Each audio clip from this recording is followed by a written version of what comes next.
This is gonna be a long video. Okay, hope y'all are ready.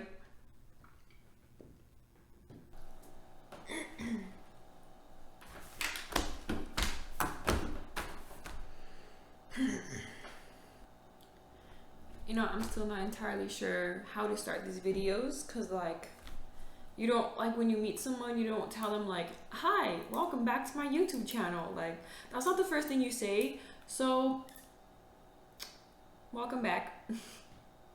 All these videos are going to be surrounded by how our environment influences us and how we can learn about these influences to navigate our life in a better direction. So here we go. In this video, we are going to be talking about 6 things that influence you on a daily basis. From when you wake up and you check your phone to when you go to sleep and probably checking your phone. These environmental influences are social influences. There is no individual without society, and there is no society without the individuals. And each and every part creates a structure, a social structure. If you guys remember, I talked about that in one of my first videos. A social structure is designed to keep you acting a certain way.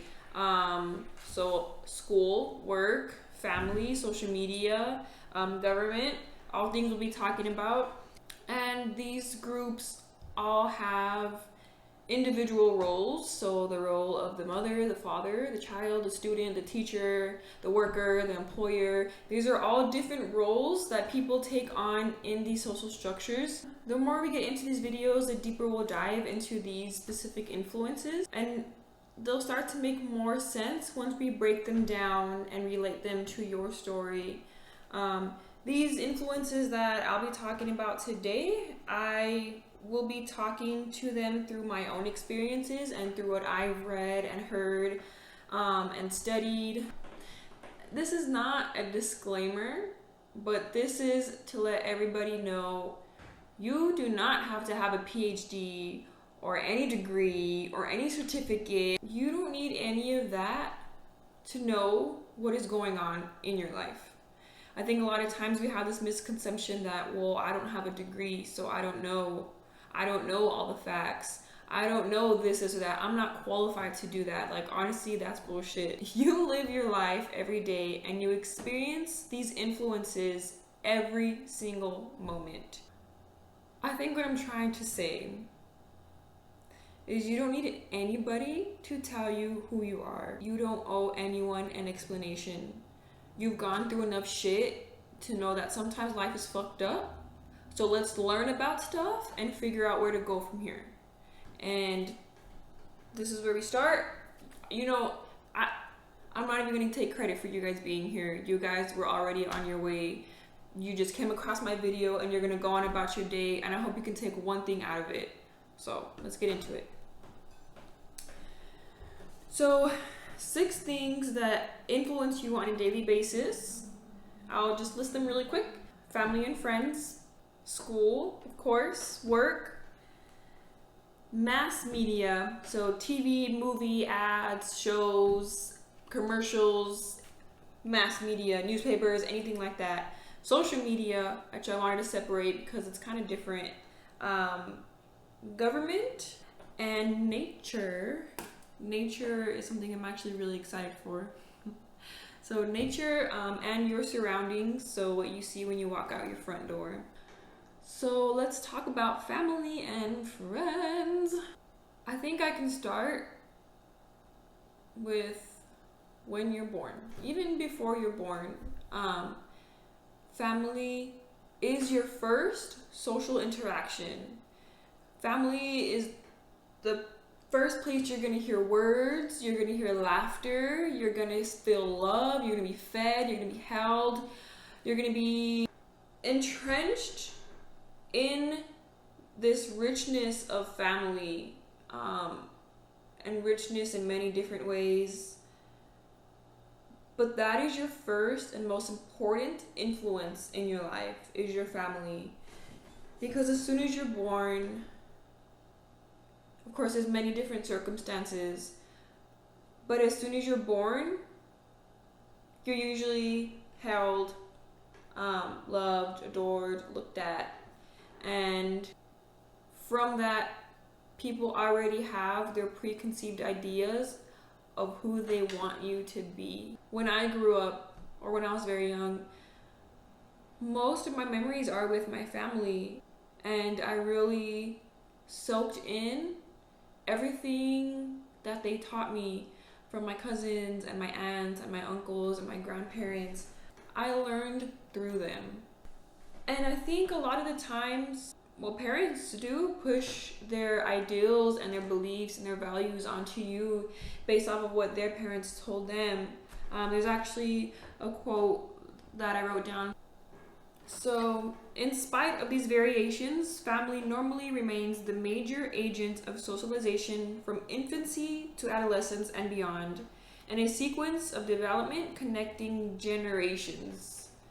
This really stuck out to me because you're either nurtured or natured.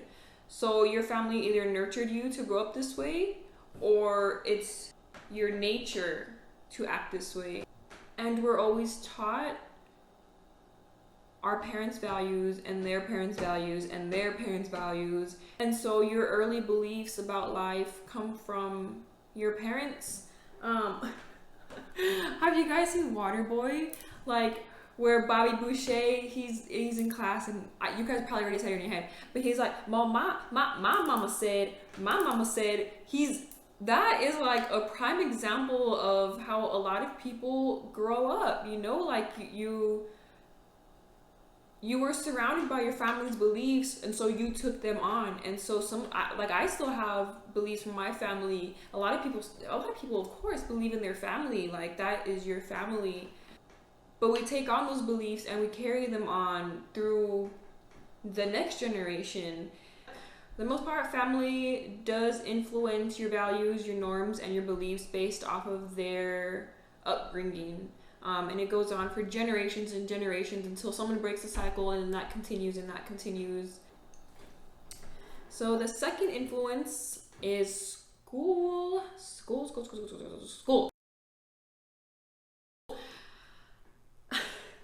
School is probably school and your peers, the people that you meet in school, is the second, a little bit bigger, but not first, but second most important influence in your life.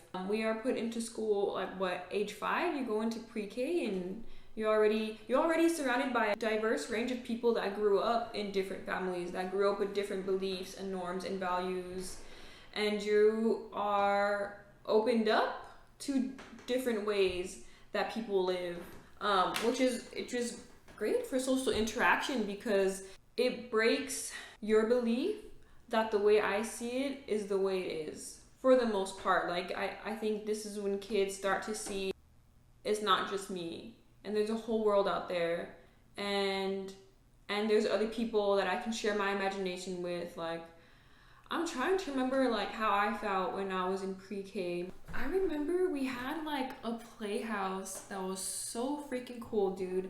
It was a 2-story playhouse, and we're like 4 or 5-year-old kids like running around during our little like recess break, whatever. And I just remember like all the girls were dressing up and cooking, like pretending to cook in the kitchen, and all the boys were like playing tag, like playing with the little Legos, you know. But then when you're in school, the most important thing that we get out of it is peers, our friends, that social interaction with different backgrounds of people, just different lifestyles or just different lives. They came in a different car, they're wearing different clothes, they have different parents. That's one of the most important things that we get out of school, is interacting with different minds. One of the this is debatable for some of you guys, but one of the least important things we get out of it is conforming. Right about elementary school, we're already put in uniforms. We already have a schedule. As soon as the bell rings, you get up and you leave. Stand up for the Pledge of Allegiance. Don't come at me. That's something we're conformed to do. Oh, I remember we would always have to stand in line, and I was always last in line because my last name was Youngblood. My last name is still Youngblood. but I was always last in line. And it was like, why the hell are we even standing in line? You guys are, and we had to, like, got to walk in line, like, covering our mouth, like, we are little kids. Like, it was like, I felt like they were trying to limit my imagination, and they did. They did, especially like with tax tests that you have to take. You have to sit there for 8 hours and take a test that measures your thinking, your smartness. Like, no, it really gives the school a number of how many kids took this test so we can get funding. Yeah. So here's another quote I wrote down from the same book. Reactions of teachers affect the expectations children have of themselves, which in turn become linked to their job experience when they leave school. This is for all you teachers watching this. Please let your students know how important they are, how smart they are, how diligent they are. Just instill it in them that they are not confined to this classroom. Their minds can keep going. Like, it is not confined to 4 walls. Like, please let them know how important they are. Going back to what I said earlier, like, the role of the teacher and the student, I came across a lot of teachers, authority figures, that wanted to exercise their power over the students. I came across so many teachers that were very disrespectful, and I didn't stand for that. Like, I knew I had a sense of my worth, and you decided to teach kids. You are instilling in these kids that they do not matter. If you were like these teachers that I came across in high school, there was like 2 different kinds of teachers that I came across.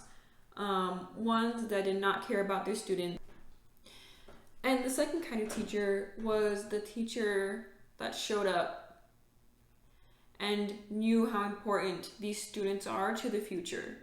Oh, there's so many teachers that come to mind from both sides, assholes and excellent humans, teachers.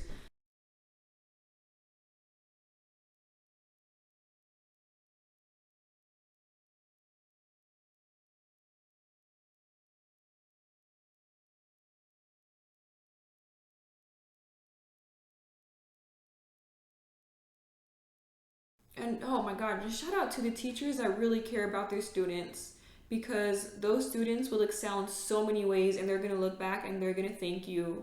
You know, quick shout out to Ms. Rowland from Parkland High School at the time I was going, Miss Garza, Mr. Villarreal. Who else was a really good teacher? Miss Thrasher, after the fact that I was so mean to her, I'm so sorry. Oh man, there were so many really good teachers I can't think of right now, but shout out to you guys. The third thing that influences you is work.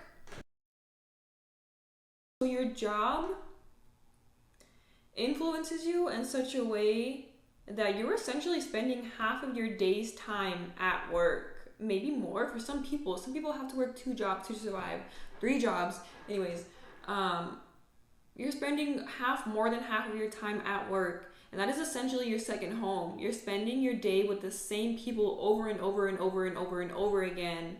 And your customers, some of them are really awesome, some of them are not so awesome. So it carries on with you to your home life. When you've had a shitty day at work, you're gonna get home and you're just gonna think about all the shitty stuff that happens if you don't have a way to let go of what happened at work and really enjoy being at home. I have had some shitty jobs. You know, I remember one time I applied at like this bougie furniture store up Mesa. And I had an interview, I guess, with the manager. I don't freaking know. But so my resume has, I don't know, I've had like 10 different jobs, maybe less, maybe not that much. But anyways, I've had a few different jobs, and a lot of them are very short range. And for a long time, I told myself that I was a quitter. That I quit stuff. And I quit stuff too easily. Because, okay, so at this interview, this dude is like, wow, you know, you have a lot of jobs. That's not good. That doesn't look good. You should really stick to one job.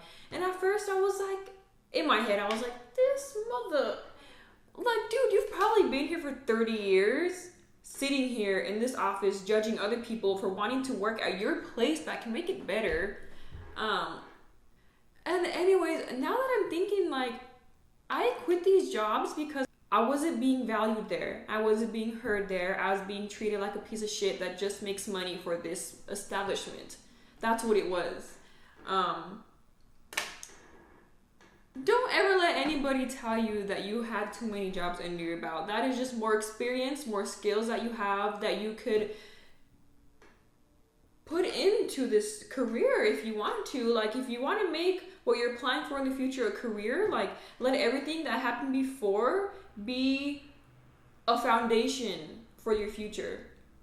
Do not let anybody ever tell you that you have too many jobs under your belt. Like, anyways, so at work you learn a lot of skills, and you have to interact with a lot of different people, and what happens at work does not stay at work. I know, it's hard. You bring it home if it stresses you out. But aside from that, when you strip away all the stress that it causes, like, think about everything you learned from that job. Think about the skills that you learned, the qualities that you brought. Just think about it all, and kind of think about how you can translate that to your career that you really want to do, to the work that you really want to do. Work in a different concept. Your life's work, your life's purpose. Save. 1, 2, 3, 4. Okay, so the fourth thing that influences you on a daily basis: mass media. TV, movies, ads, commercials, newspapers. As soon as people wake up, they start checking the news. Oh, don't get me wrong, these are very important things that people should be aware of. But if that's what you're going to be watching as soon as you wake up, that's going to set up your day for the rest of the day. You're going to be paranoid. You're going to be anxious. You're going to feel scared. You're going to feel hopeless. That's how you're getting your day started. And even in movies, there's like the role of like the bad guy, the good guy, the damsel in distress. They always have to be just sexy, like, and the dude is always like both. And that puts stereotypes into people's minds. Movies capitalize on stereotypes. Next time you watch TV or like a movie or the news, watch out for stereotypes. Look for the stereotypes of the typical woman, typical man, any stereotypes based off of race, any stereotypes based off of lifestyle. Look for those stereotypes and really ask yourself, is this true? Is this really how everybody acts? No, it is not how everybody acts. Everybody acts differently. Okay. So, commercials and advertisements. You guys do not know how many times, like, I Google something and then I go on Facebook and then that advertisement pops up and it pops up and it pops up until I click on the ad. Why? Because they know that's how it works. They're playing the lottery. Like, when you hit the lottery, it's like ding, ding, ding, ding, ding, and then they all line up, and then you keep going, and you keep going, and then it gets, like, you get an adrenaline rush. So, like, not as dramatic on ads or commercials, but they know how the mind works. So the more this advertisement pops up, then you start getting interested. Then you start Googling it. Then it starts popping up more. Then you click on the ad, and then you pay for it. They know how the mind works. And that's why they play on these influences. Okay, we'll dive into this again. So that's the fourth influence. Fifth influence is government. This is much more important than people want to believe. So Texas, especially El Paso, has one of the lowest voter turnouts, and one of the number one reasons people don't vote is because they feel like their voices don't matter. I can't tell you how prohibiting that is, to feel like your voice doesn't matter. It feels like, why take action if my voice doesn't matter? I'm just gonna get off of work and do what I do and kind of just not care. And I feel that, I felt that before, especially seeing like all the fucked up stuff that goes on in the world. Like, it feels like it doesn't count. But when we look back at history, we can see it was only the white man that owned property who can vote. Why? Because that vote is important. And then it was any white man can vote regardless of property, right? Why?